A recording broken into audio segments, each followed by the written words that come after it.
देखो बेटे, this is another problem from gravitation, ठीक है, जेई 2023 में पूछा गया है। बहुत आसान सवाल है।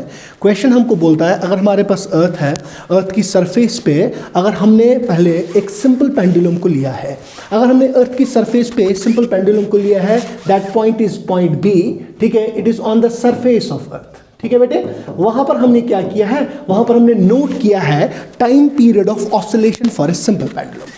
As you all know, we have read in the class, पढ़ा है हमने, कितनी बार मैंने क्लास में बोला है, time period of simple pendulum, pendulum simple pendulum जो है वो शॉर्ट पेंडुलम में आता है। उसका जो टाइम पीरियड है, time period of a pendulum we all know it is 2 pi under root L by ji.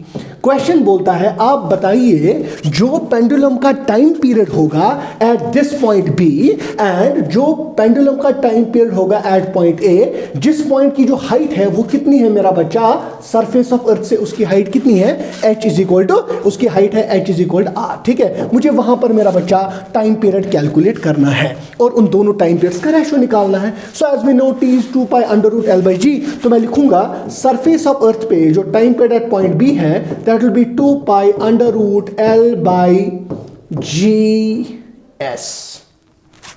GS is acceleration due to gravity at surface of earth. अब मुझे बताइए जो A पॉइंट है मेरा बच्चा, वहां पर अगर मुझे देखना होगा acceleration due to gravity क्या है, we have read in the class, जब altitude हम increase करेंगे acceleration due to gravity decrease होगा मेरा बच्चा। अब आपने पढ़ा है acceleration due to gravity at altitude h जो है उसकी दो फॉर्मूलाज हमारे पास है। एक है gm divided by r plus h का होल स्क्वायर, बिकॉज जब आप हाइट बढ़ाओगे सेंटर टू सेंटर डिस्टेंस जो है वो इंक्रीज हो जाएगा, क्योंकि इस सेंटर पॉइंट और इस पॉइंट के बीच में अब जो डिस्टेंस है that will be effectively r plus h। और दूसरी जो फॉर्मूला है that is given by gs into 1 minus 2h by r। मैंने कितनी बार मेरे क्लास में बोला, you will use this formula when h will be comparatively small in comparison to radius of earth, और मैंने उसका रेंज भी दिया है 400 किलोमीटर से कम जब ऑल्टीट्यूड होगा तब आप ये यूज करोगे।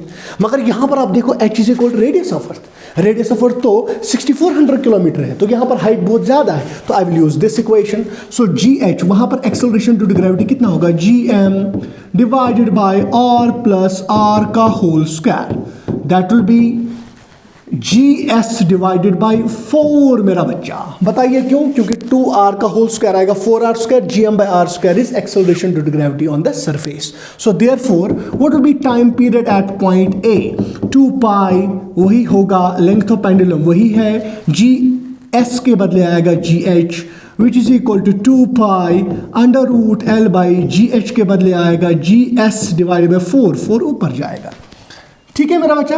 4 का स्क्वायर रूट कितना होता है 2, तो मैं लिख सकता हूं जो time period of pendulum at A है वो 2 टाइम्स है time period of pendulum on the surface of earth. This is our answer. So TA divided by TB अगर हमको पूछे what is the time period at height A to the time period on the surface, वो आएगा 1/2, या अगर मुझे पूछा गया हो TB by TA that will B 2:1। This is your answer, simple.